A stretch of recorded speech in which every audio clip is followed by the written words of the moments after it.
All right, hello. This is 9.7, Solve for an Angle with Trigonometry, Part 3. Just a quick reminder, so Part 1 was all about setting up sine, cosine, and tangent, right? So we learned that the sine function is equal to the opposite divided by the hypotenuse. The cosine function is equal to the adjacent divided by the hypotenuse, and the tangent function is equal to the opposite divided by the adjacent. That was all about Part 1. Part 2 was finding missing sides, okay? When you were given an acute angle and one other side. So here's an example of what we did in the last section. We would have an angle that we knew, and we would come up with where is our known side, where is our unknown side, right? And then by doing that, I would evaluate and go like, okay, I have the hypotenuse and the adjacent. Which one of my three functions can that be? Oh, it looks like it's going to be cosine. So I'd write an equation. The cosine of 53 is equal to x divided by 5. I put this over 1, crisscross multiply. 5 times the cosine of 53 is equal to x. Plug in a calculator and round. The difference between part 2 of 9.7 and what I'm calling part 3 is now my x, so my x was a side, and now my x is an angle. All right. And in order to be able to do that, we're going to have to use what's called the inverse trig functions. So these are namely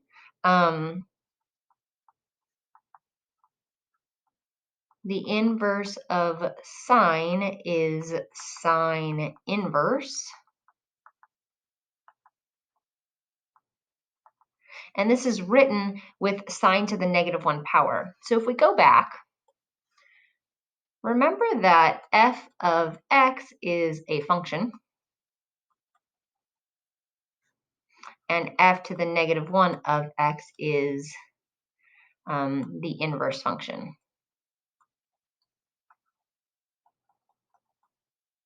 And this notation here means inverse. It is not an exponent.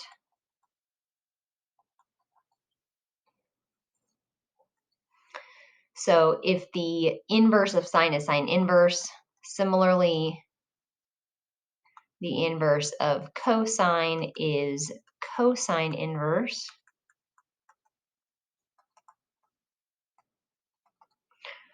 And then the inverse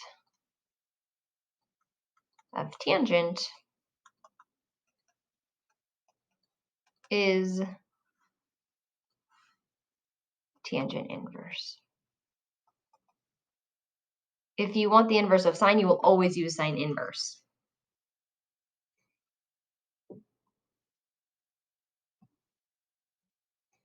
So this little diagram is like, they're like going forwards and backwards. So if I have an angle,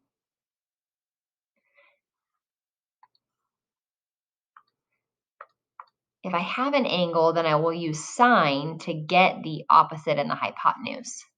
If I have the opposite and hypotenuse and I'm looking for the angle, then I have to use the inverse. So this note right here, sine takes an angle and gives us the ratio. Sine inverse takes the ratio and gives us the angle. Big note, this is the point here.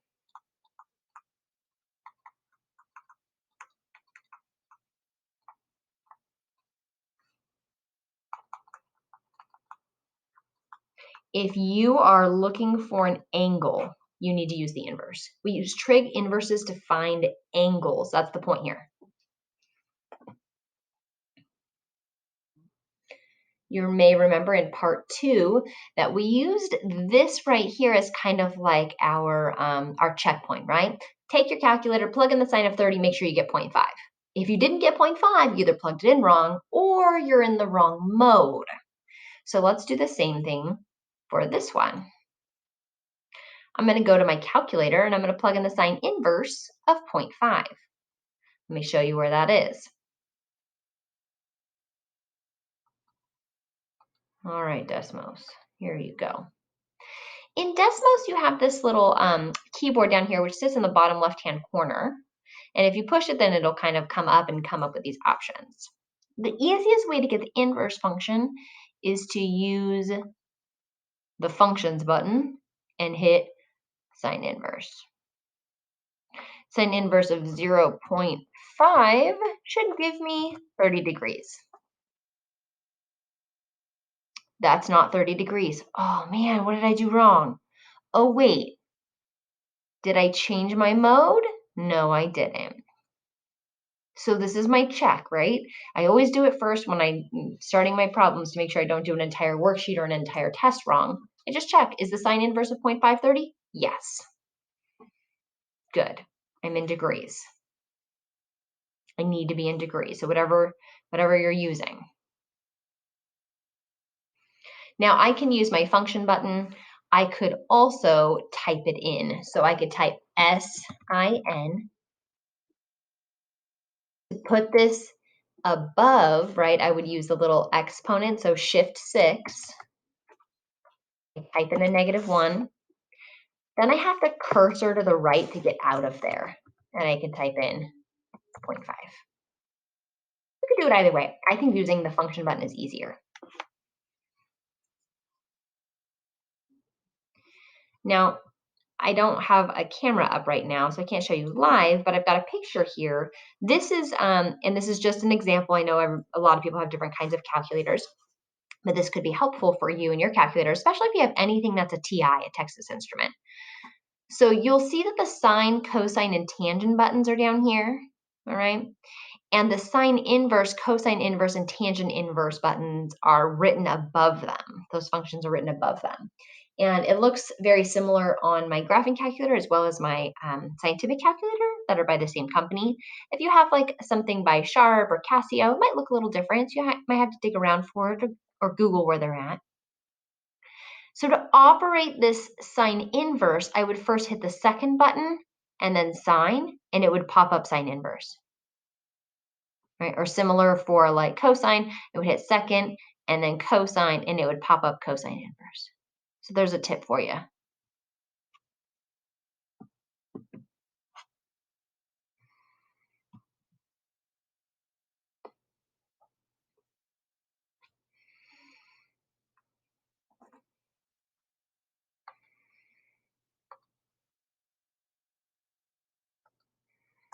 So a couple of notes here.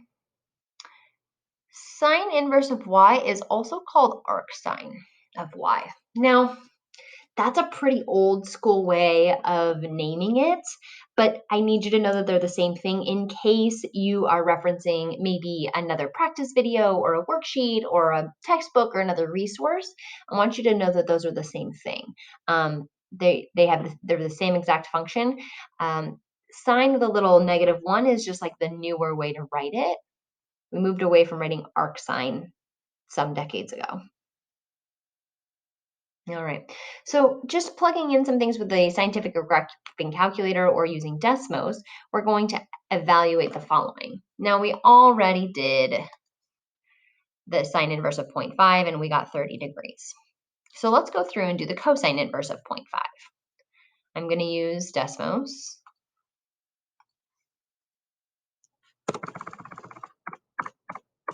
And I think the easiest way is to use the functions button. So in my calculator, I'm going to use the functions, and I want cosine inverse.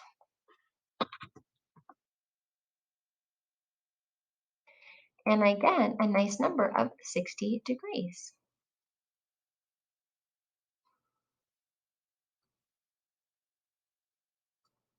Are they always going to be these nice of numbers? No. My directions here says to round to 1 decimal place, which hasn't been necessary because the first two were perfectly whole numbers. Let's try tangent of 0.5. I'm sorry, tangent inverse of 0.5. I misspoke. Tangent inverse of 0.5. And I get a irrational number. 26.56505. I've got a lot of decimals here, right? 26.565. I would recommend that until you get to your final answer when you're doing these, to always write down 3 or 4 decimal places. The more decimal places you write down, the more accurate it'll be. So I'm going to do 26.565 on my notebook.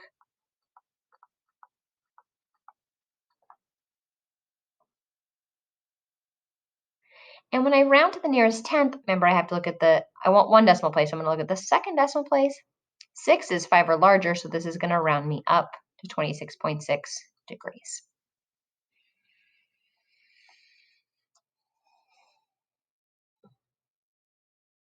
Okay. I would urge you to do 2 things. Pause this video, and when you do that, go ahead and calculate sine inverse, cosine inverse, and the tangent inverse problems that I have here, and also copy down these steps for solving. Okay? And when you come back, we're going to have these answers up.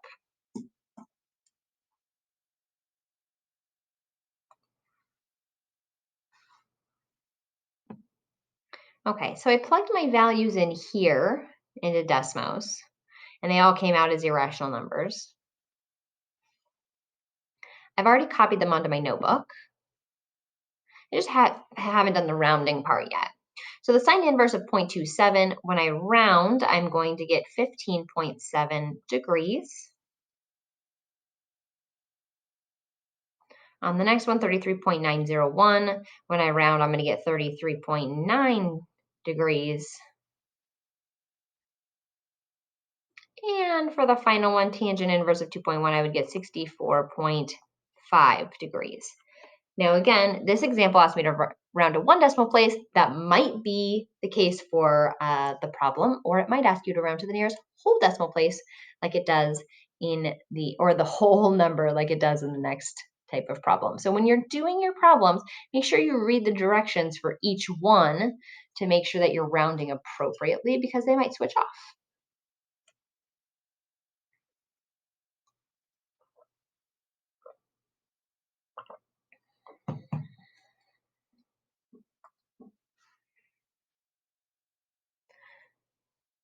So here for example 1, I'm going to do the entire setup of the problem to find the angle and then round to the nearest degree. So my steps: start from your missing angle.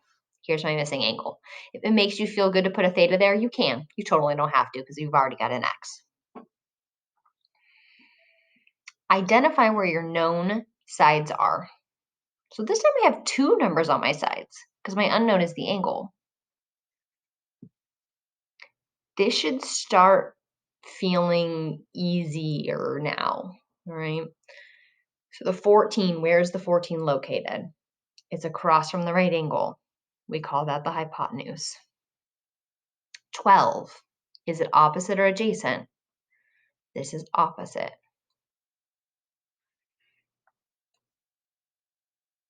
Now that I know I have the hypotenuse and the opposite leg, which trig function does that go with?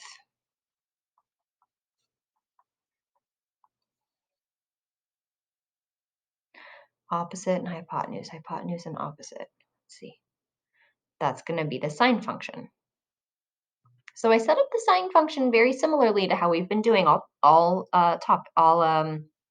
section. The sine of my angle, this time my angle is x, is equal to the opposite divided by the hypotenuse.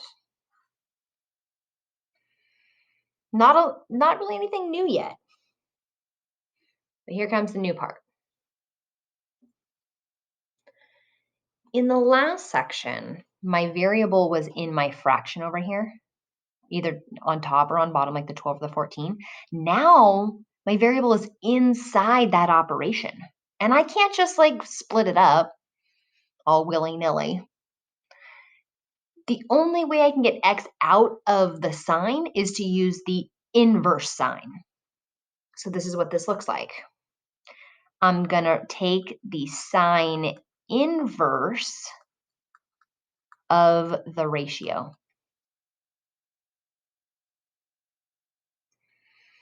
So to get sine by itself, I have to use the inverse operation. What's the inverse of sine? sine inverse. So I do the sine inverse to the other side.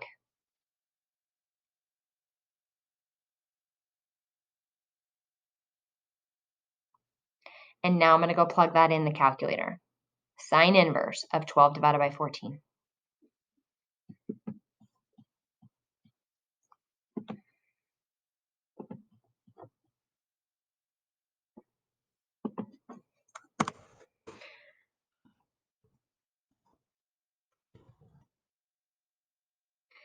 Because I didn't, because I plugged in the fraction 12 over 14 as is, this has not already been rounded. This is the most accurate I could get. So 58.997. Depending on your calculator or your level of comfort with calculators, you may feel like you would rather do 12 divided by 14 and then take the sine inverse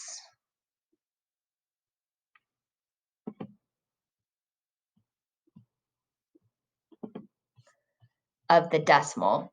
I would just warn you that if you don't copy down a lot of decimal places, like let's say you do 0.85, you're going to notice the difference on the top one, which is the most accurate, 58.997, and then down here you have 58.2. So that's a fairly different. Now, if I copy down more decimal places, I'll get closer and closer to my accuracy. So I would do probably 4 decimal places, maybe more, if you're just going to copy the decimal place, all right? Otherwise, if you're comfortable, this top one right here is going to give you the best answer. If you just type in the inverse function of the fraction, all right? But you can see how they're very, very close, right? 59.997.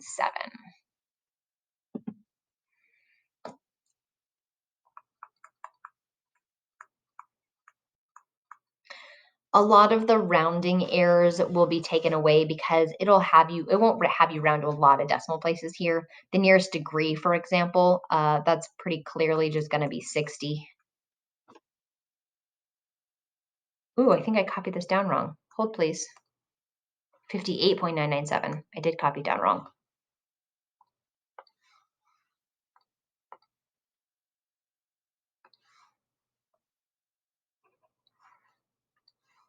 $58.997. Okay, and then when I round, that should be 59. My apologies. And that's my answer. That angle is 59 degrees.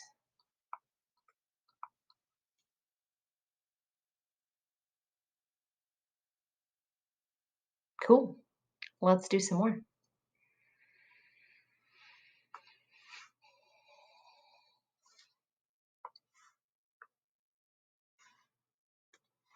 So, problem B. Very similarly, identify where you're starting from. So I'm starting from X. Where are the sides that you know? So I have 6. Where's that? Where's that? Where's that? That is the adjacent. And I have 8.5. That's the hypotenuse. I'll remind you, I've been kind of doing this in our notes, that I have 2 sides that make up every angle, right? So I have these 2 sides right here that make up angle X. All right. These sides are going to be the hypotenuse and the adjacent. The side that doesn't touch those, that doesn't touch that angle, that doesn't make that angle is the opposite. Okay. I don't want the opposite. I have the hypotenuse and the adjacent. Which function uses hypotenuse and adjacent? Cosine. So I set it up. The cosine of my angle is equal to the adjacent divided by the hypotenuse. Oh, how do I get x by itself? The cosine of x. How do I get rid of it? Okay, well, what's the inverse of cosine? Oh, cosine inverse. So I take the cosine inverse of the other side.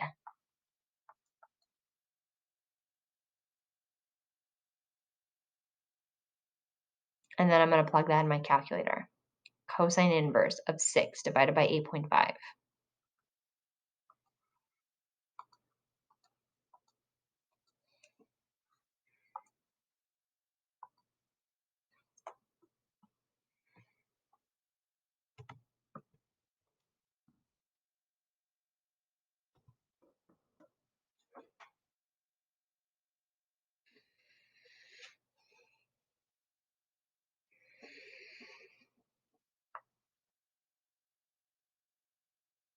45.099. Hopefully I copy it down right this time. 45.099.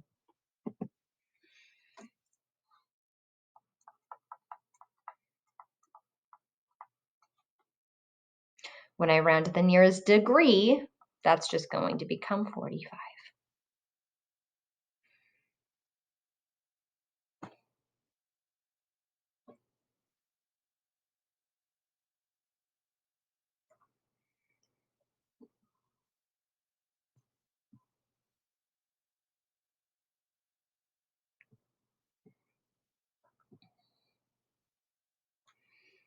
I'm going to lose my steps here for C and D, but you already have them copied down.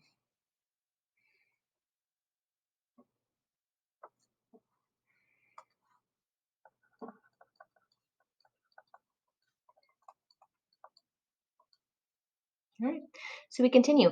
If you feel comfortable after A and B right now, pause, try C, then check your work with my response, and then try D and do the same. You don't have to watch me do more problems. You will learn more by giving these a try yourself. Okay, so I'm at angle X.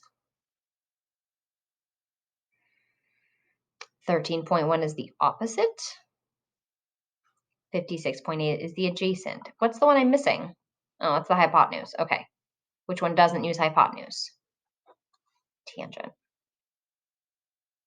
So the tangent of the angle is equal to the adjacent divided by the hypotenuse. I'm sorry, the adjacent divided by the, oh, I messed that up. Whew. Start again. I'm all fumbly today. The opposite divided by the adjacent. Opposite first, right? Comes first, so it goes on top, and then the adjacent.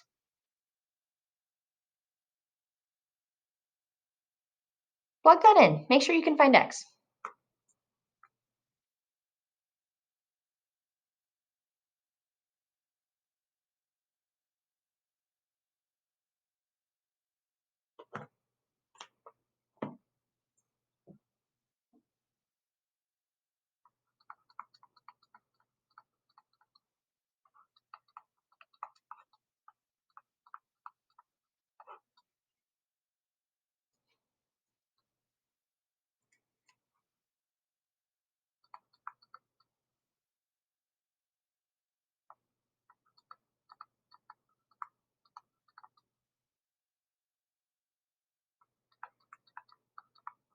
Should get 13.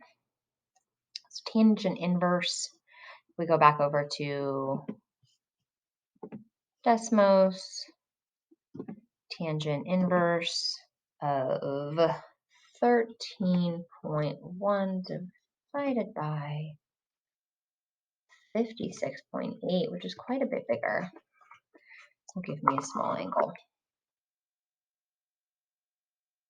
There we go, 12.987. 12.987, perfect.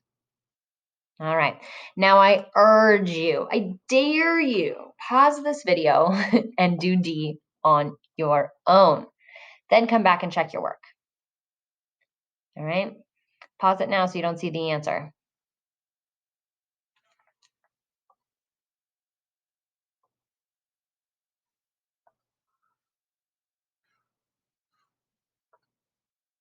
All right, so here's my setup. Sine of x is equal to 20.8 divided by 24. I knew I had to use sine because 20.8 was the opposite, 24 was the hypotenuse. The only function that uses opposite and hypotenuse is sine. The sine of x is equal to 20.8 divided by 24. The only way to get x out of this, I need x, is I take the sine inverse of the other side. So instead of the sine of x, I take the sine inverse of this fraction. And I punch it in at 60.07.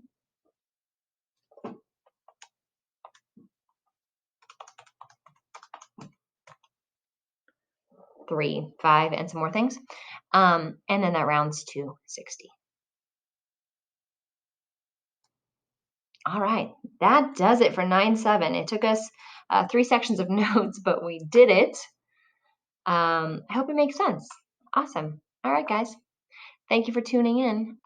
Take care.